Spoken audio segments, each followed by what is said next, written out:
So, Alyssa, as a therapist, you interact with a lot of couples and individuals. How have dating apps changed dating and relationships?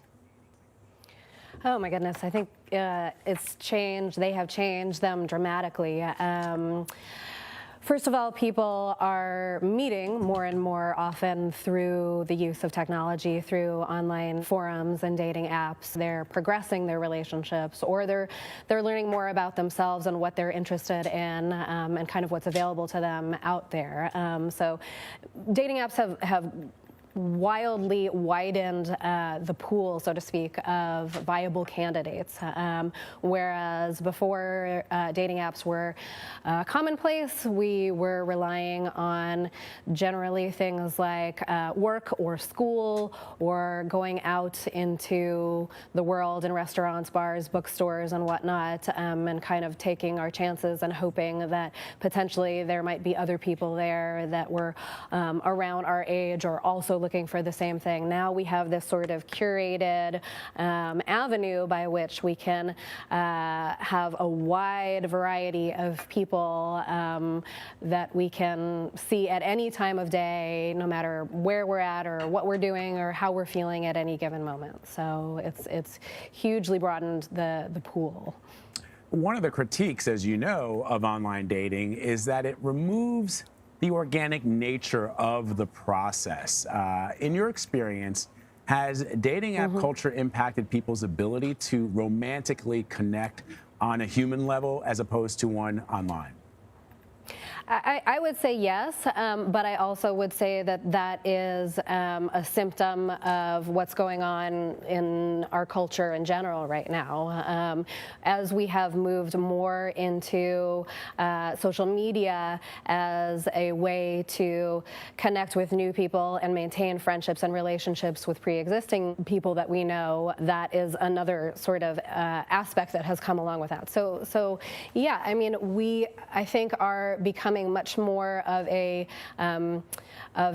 immediate gratification and consumer culture when it comes to finding potential mates or lovers or partners or dates or even friends. The use of apps, especially ones that have the sort of endless swipe or scroll feature, has allowed people to feel like there is kind of an endless supply of people out there that they can meet. And so we've become accustomed or sort of desensitized in a way that makes us feel like we're no longer kind of carefully looking at each person that might show up on our feed. We're kind of just getting that hit of immediate gratification or reinforcement or that thrill or that rush of moving endlessly through countless faces and countless people. So it's really become something that feels less personal, more fun, more light, and more superficial for some people. On the other hand, there are certainly some people out there that are using apps and are using technology because they genuinely want a sincere connection. They're really wanting to find a partner or a soulmate. And so it's really hard to tell now because of the way most of these apps are set up. It's really hard to tell who's sincere, both in how they're presenting themselves, what they're representing, and in terms of what they're looking for. So many studies have shown that millennials are getting married later and having less sex than past generations. Are dating apps a big factor in that cultural shift?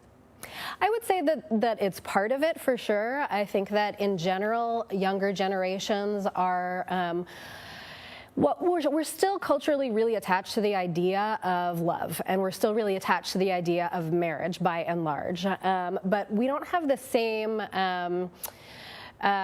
it's not necessarily as linear as it used to be. I think in the past, for younger generations, there was kind of an elevator or escalator style of relationship movement in which there were these developmental milestones that were expected to be met.